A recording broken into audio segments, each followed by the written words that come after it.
Hello भाई लोग, as defence channel में आपका स्वागत है।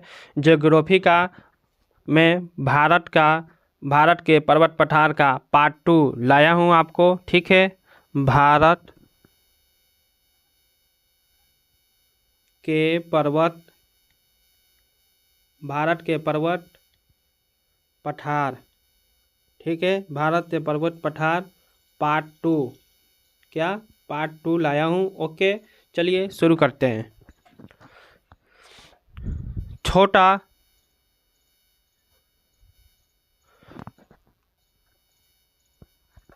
नागपुर पठार का सबसे ऊंचा शिखर कौन सा है?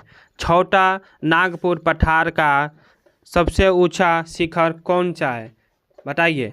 रांची पठार, हजारीबाग पठार, पारसनाथ, कोडरमन पठार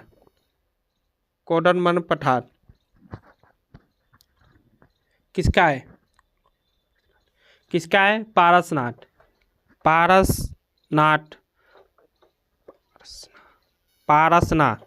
पारसनाथ नहीं है, पारसना है। ठीक है, पारसना। ओके, ये छोटा नागपुर पठार सबसे ऊंचा शिखर कौन सा? छोटा नागपुर पठार किसके लिए माना जाता है? खनिजों की दृष्टि के लिए। भारत का ये रूर प्रदेश भी कहा जाता है। छोटा नागपुर को क्या कहा जाता है? भारत का रूर प्रदेश। क्या कहा जाता है? भारत का रूर प्रदेश भी कहते हैं। क्या कहते हैं? भारत का रूर प्रदेश। ठीक है, छोटा नागपुर को क्या कहते हैं? भारत का रूर प्रदेश। ठीक है, पारसना शिखर की अनुमानित ऊंचाई कितनी है? 1000 मीटर, 1250 मीटर, 1365 मीटर, 1725 मीटर। बताइए कितना है? 1365 मीटर। ठीक है, मालवा पठार मुख्य रूप से किस प्रकार की चट्टान से बना है? ग्रेनाइट, चूना पत्थर, बेसाल्ट, संगमरमर। बताइए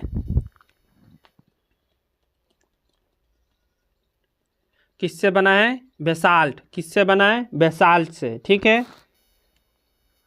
निम्नलिखित में से कौन सी नदी मालवा पठार से नहीं निकलती है? निम्नलिखित में से कौन सी नदी मालवा पठार से नहीं निकलती है? चंबल, बेतवा, कैन, तापी। बताइए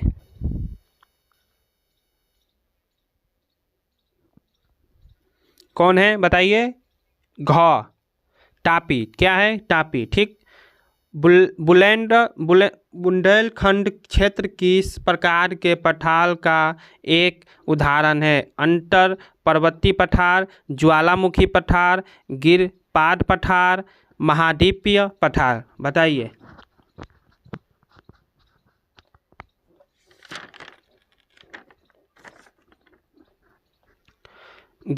गिरिपाद पठार। क्या है? गिरिपाद पठार। पेंडीमेंट पठार भी कहा जाता है। ठीक है,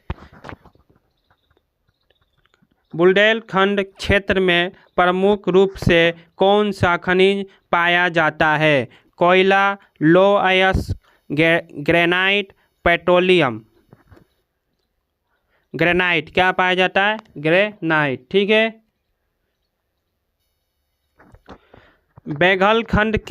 बेगलखंड क्षेत्र किस प्रमुख पठार का विस्तार है? छोटा नागपुर पठार, मालवा पठार, ढक्कन पठार, मेघालय पठार। किसका है? ढक्कन पठार। किसका है? ढक्कन पठार। ठीक है, निम्नलिखित में से कौन सा राज्य बेगलखंड क्षेत्र का महत्वपूर्ण हिस्सा नहीं है? मध्य प्रदेश, छत्तीसगढ़, झारखंड, उत्तर प्रदेश। कौन सा है? उत्तर प्रदेश। कौन सा इसमें से राज्य नहीं है? उत्तर प्रदेश। ओके, मेघालय पठार को और किस नाम से जाना जाता है? छोटा नागपुर पठार, शिलांग पठार, मालवा पठार, ढक्कन पठार। बताइए किससे जाना जाता है?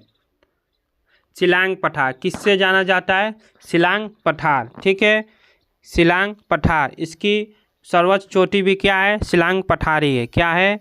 सर्वोच्च चोटी, सर्वोच्च चोटी भी क्या है इसकी? शिलांग पठार है। क्या है? शिलांग पठार। ठीक है। गारो खासी, जंतिया, पहाड़ी मेघालय भी पठार का ही क्या है? इस हिस्सा है मेघालय पठार का। ठीक है। मेघालय पठार का सबसे ऊंचा शिखर कौन सा है? Nokrek, Shillong peak, Mawlai peak, elephant falls peak. बताइए क्या है? नोकरेक। ठीक है। नोकरेक शिखर की अनुमानित ऊंचाई कितनी है? 1500 metre, 1800 metre, 1492 metre, 2000 metre. 1492 metre. ठीक। मिकर पहाड़ियाँ किस प्रमुख पठार का विस्तार मानी जाती है? ढक्कन पठार, छोटा नागपुर पठार, मेघालय पठार, मालवा पठार। मेघालय पठार। किसको? मेघालय पठार। ठीक है। मिकिर पहाड़ियाँ मुख्य रूप से किन भारतीय राज्यों में स्थित है? मेघालय और मणिपुर। क्या? मेघालय और मणिपुर, असम और अरुणाचल प्रदेश, असम और मेघालय, नागालैंड, मणिपुर। बताइए। असम और मेघालय। ठीक है। असम और मेघालय। ओके। उत्तर कछार पहाड़ियाँ भी किसका विस्तार मानी जाती है? विंध्य श्रेणी, सतपुरा श्रेणी, मेघालय पठार, पूर्वी घाट। मेघालय पठार किसकी मानी जाती है? मेघालय पठार। ठीक है। उत्तर कछार पहाड़ियाँ में सबसे ऊंचे शिखर की अनुमानित ऊंचाई कितनी है? 1000 metre, 1500 metre, 1866 metre, 2595 metre. 1866 metre. ठीक है। इलायची की पहाड़ियाँ किसके उत्पादन के लिए जानी जाती है? इलायची की पहाड़ियाँ किसके उत्पादन के लिए जानी जाती है? बताइए। किसके उत्पादन के लिए जानी जाती है? मसाले। किसके? मसाले के। किसके? मसाले के। इसको इस पहाड़ियाँ क्या है? कार्डेमन। ठीक है। कार्डेमन पहाड़ियाँ यहाँ मसाले और इलायची की उत्पादन के लिए प्रसिद्ध है। कार्डेमन। ठीक है। ओके भाई लोग। पालनी पहाड़ियाँ किस भारतीय राज्य में स्थित है? केरल, कर्नाटक, तमिलनाडु, आंध्र प्रदेश। तमिलनाडु। किसको है? तमिलनाडु। ठीक है। भारत की रेखाएं से संबंधित एक महत्वपूर्ण विशेषताएं कौन सी है? प्रमुख नदी, प्राणियों, महत्वपूर्ण रेलवे लाइन, परिवहन के मार्ग, प्रमुख कृषि क्षेत्र। परिवहन के मार्ग। ठीक है। अभिसारी और अपसारी रेखाओं को दर्शाने वाले आरेख, ये इसका चित्र बनाना पड़ेगा। पर्वतमालाएं के परिवहन मार्गों पर प्रभाव के संदर्भ में दुर्लभ संकरे रास्तों का मार्ग शब्द का अर्थ क्या है? चौड़ी और आसानी से सुलभ सड़कें, संकरे और कठिन रास्ते, पर्वत और श्रृंखलाओं को पार करने वाले प्रमुख राजमार्ग और पहाड़ी क्षेत्रों से होकर जाने वाले जलमार्ग। बताइए। संकरे और कठिन रास्ते। ठीक है। इसका आंसर होगा 19 का आंसर ख। ठीक है। परिवहन मार्गों पर पहाड़ों का प्रभाव, पर्वतों के बीच दुर्लभ संकरों रास्तों का मार्ग। ठीक है। ठीक है भाई लोग, आपके लिए मैंने 20 क्वेश्चन लाया था। ओके। मिलते हैं आपसे कल। धन्यवाद। जय हिंद, जय भारत। Like, share, subscribe.